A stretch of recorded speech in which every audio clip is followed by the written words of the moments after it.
masuk ke bab PSO algorithm. Jadi teman-teman bisa lihat ya, di sini ada skenario yang kita bisa adopsi nanti untuk memahami PSO. Ya silahkan dibaca dulu. Oke, baik. Dalam skenario ini ya, anggaplah misalnya ada sekumpulan burung yang sedang mencari makanan di suatu ruang pencarian, misalnya di hutan gitu ya. Nah, burung itu ingin mencari di mana sih kira-kira letak sumber makanannya. Ya, kita ambil beberapa asumsi di sini bahwa makanannya itu hanya terdapat satu buah sumber makanan yang mereka cari.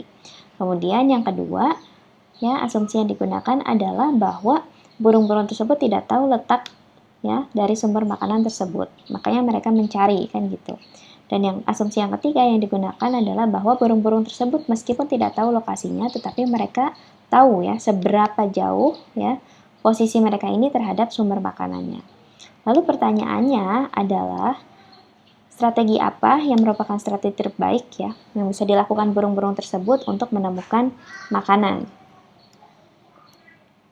Ya, teman-teman bisa pikirkan dulu, bisa pause dulu videonya.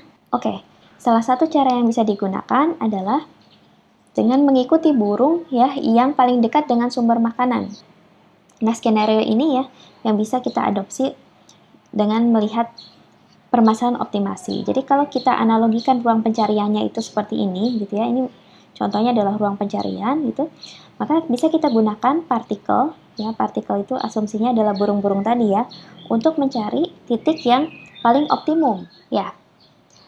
Sehingga konsep dari PSO itu adalah penggunaan sejumlah partikel ya, yang kemudian mereka bersama-sama bekerja sama untuk mencari solusi terbaik gitu. Nah, caranya gimana? Mereka terbang ke arah mana ya?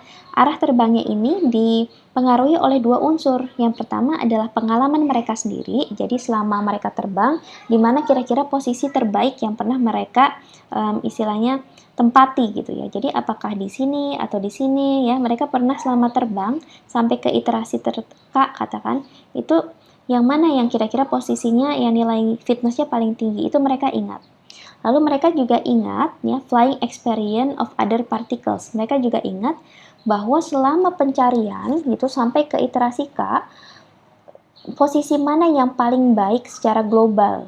Pada akhirnya kita berharap bahwa dia akan konvergen, partikelnya akan konvergen ke titik optimum. Supaya lebih jelas, saya akan jelaskan persamaan matematikanya seperti apa gitu ya. Jadi teman-teman perlu tahu dulu definisi dari notasi matematika yang akan kita gunakan. Jadi katakanlah swarm ini adalah sekumpulan partikel yang kita notasikan dengan S. Nah, setiap partikel itu akan menunjukkan potential solution. Dia adalah kandidat solusi gitu ya, yang nanti salah satu posisi dari partikel tersebut merupakan solusi yang terbaiknya. Karena dia perlu bergerak, berarti artinya kita perlu tahu informasi mengenai kecepatan ya, dan juga posisi gitu. Jadi ini adalah dua unsur penting yang perlu dimiliki oleh partikel, yaitu pertama position dan unsur yang kedua adalah velocity gitu. Nah, position di dalam konteks ini kita lambangkan dengan X besar. X besar artinya di sini posisinya ini terdiri atas ya nilai-nilai ya. Nilai-nilai kalau X, I, nah I-nya ini yang menunjukkan indeks dari partikelnya. Jadi kalau partikelnya 3 ya berarti X1, X2, X3. Karena dia posisi ya, posisi di sini ini bergantung kepada dia tuh dimensinya dimensi berapa gitu ya. Jadi nilai-nilai XI1, XI2 hingga XIN ini adalah nilai-nilai ya elemen dari himpunan bilangan real. Jadi kalau n-nya sama dengan 2 ya, artinya posisinya itu ada dua informasi yang simpan, yaitu posisi terhadap sumbu X dan posisi terhadap sumbu Y gitu kan. Karena kalau misalnya di sini kita buat ini ya dalam dua dimensi, ini adalah sumbu X dan sumbu Y, berarti posisi partikel ini kan misalnya katakan di sini ini 2 ya informasi yang disimpan. Misalnya dia ada di lokasi 2,6 gitu. Berarti 2 ini adalah X ya, untuk partikel 1 katakan, ini berarti X11 dan 6 ini adalah X12 gitu ya. Kalau posisinya di dua dimensi ya berarti otomatis velocity-nya juga ada di ruang dua dimensi. Nah, setiap partikel tadi sudah kita bahas ya memiliki memori mengenai dia tuh paling bagus ada di posisi mana gitu. kita bisa lihat di sini notasi matematikanya P besar I, ini menunjukkan ya posisi personal best gitu. Dia akan ingat ya di ruang pencarian, misalnya katakan si partikel 1 ya, partikel 1 ini paling bagus menemukan yang nilai fitnessnya paling tinggi selama pencarian dia sendiri ya, bukan pencarian orang lain nih. Pencarian si partikel itu sendiri, misalnya katakan dia paling bagus nilai fitnessnya paling tinggi banget ya, pas dia berada di posisi 6,6 misalnya gitu. Nah, artinya di posisi 6,6 tuh dia berapa sih nilai fitnessnya? Ya berarti artinya kita tinggal masukkan nilai ini ke dalam fungsi objektif, kita akan mendapatkan suatu nilai gitu. Katakan P base-nya pada saat dimasukkan nilainya ke dalam suatu fungsi objektif itu ya 52 misalnya. Jadi dia ketinggiannya 52 pada saat pada saat di posisi 6,6. Tapi nanti saya akan berikan contoh soalnya. Oke, selain dia menyimpan informasi mengenai personal best, dia juga menyimpan informasi mengenai global best. Nah, global best itu nilai yang terbaik dalam satu populasi. Jadi kalau misalnya ada 3 partikel, berarti kan masing-masing partikel punya personal best ya. Personal best 1, personal best 2, dan ada personal best 3, karena partikelnya ada 3. Nah, lalu kita cari ya dari 3 partikel ini, mana yang nilainya, nilai fitnessnya paling tinggi. Nilai objektifnya, ya setelah kita masukkan ke dalam fungsi objektif misalnya, gitu ya. Katakan dia P base-nya 105 gitu ya. Kita ingat kalau P besar ini posisi ya, kalau P base ini adalah nilai. Terus kalau dia misalnya katakanlah ada di posisi P2, dia nilai fitnessnya 28 gitu. Nah, kalau di P3 dia nilai fitnessnya 10. Nah, berarti mana yang diambil ya? Kalau untuk maximization problem ya tentu kita ambil yang ini. Nah, ini adalah ya P1 ini berarti menjadi nilai G-base, menjadi nilai PG-nya. G-base-nya yang mana? G-base-nya ya berarti nilai PG, nilai koordinat PG ini dalam bentuk posisi, kita masukkan ke fungsi objektif gitu. Ya. Ya pastinya sama dengan ini ya, 105 gitu. Itu adalah nilai G-base-nya.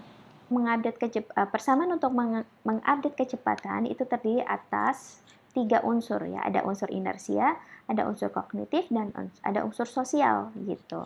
Nah, untuk unsur inersia, teman-teman mungkin masih ingat ya dulu pernah belajar di fisika. Apa itu yang dimaksud dengan inersia?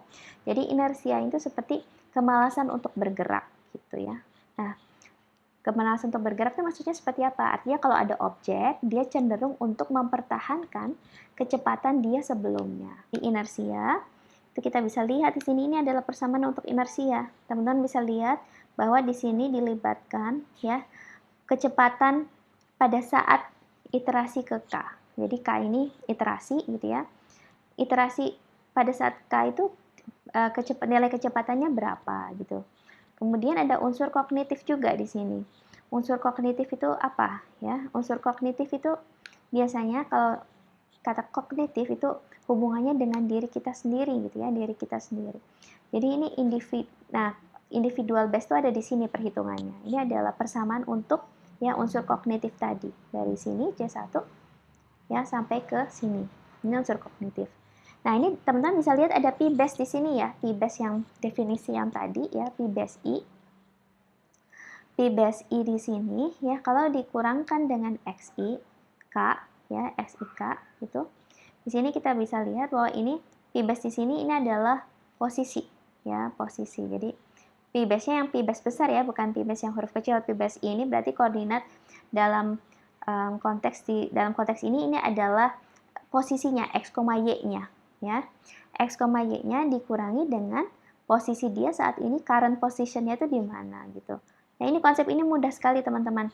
Jadi, kalau kita mau bergerak dari posisi A ke B misalnya ya, ke A ke B, itu kan berarti teman-teman harus tahu seberapa besar perpindahan dari A ke B. Gitu ya. Seberapa besar perpindahannya.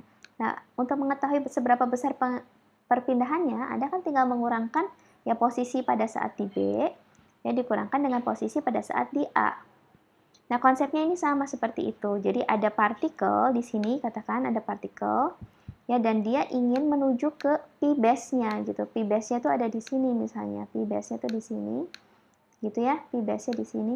Nah, kita ingin partikel itu menuju ke situ gitu. Berarti kan tinggal mengurangi ya, posisi dia di sini dikurangkan di sini. Ini adalah maksud dari persamaan ini gitu. Oke, nah unsur yang lain akan kita bahas nanti ya. Oke, yang sosial yang mana? Ya, kalau sosial, unsur sosial itu persamaannya yang bawah ini nih, yang terakhir. Ya, mirip ya.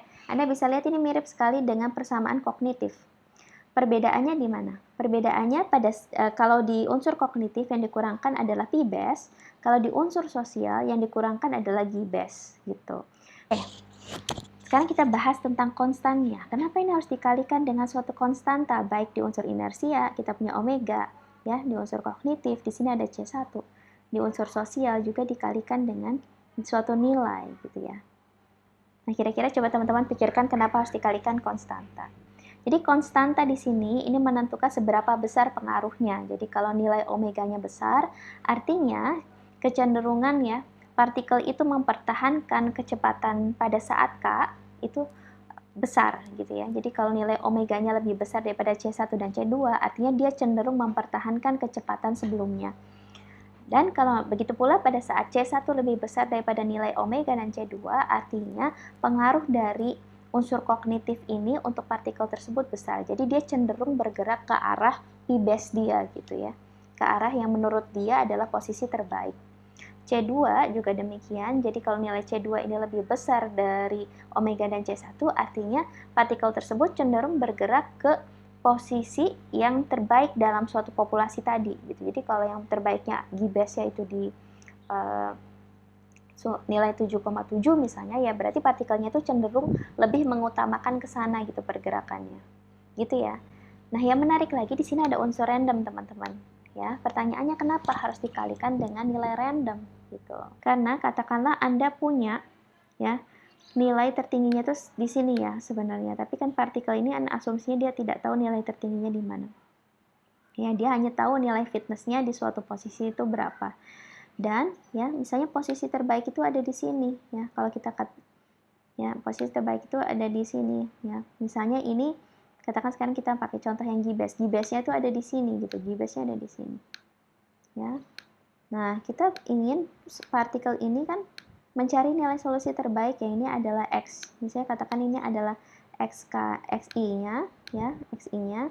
Nah, pada saat ke iterasi ke K gitu, ya kita ingin mengarahkan dia ke G-base, tetapi kita tidak ingin dia exactly ke sini ya. Kita ingin explore di daerah-daerah di sekitar G-base, siapa tahu ada solusi yang lebih baik. Nah, itulah kenapa dia kemudian dikalikan dengan nilai random gitu, supaya dia bisa mengarah ke sini tetapi tidak exactly ke sana ya.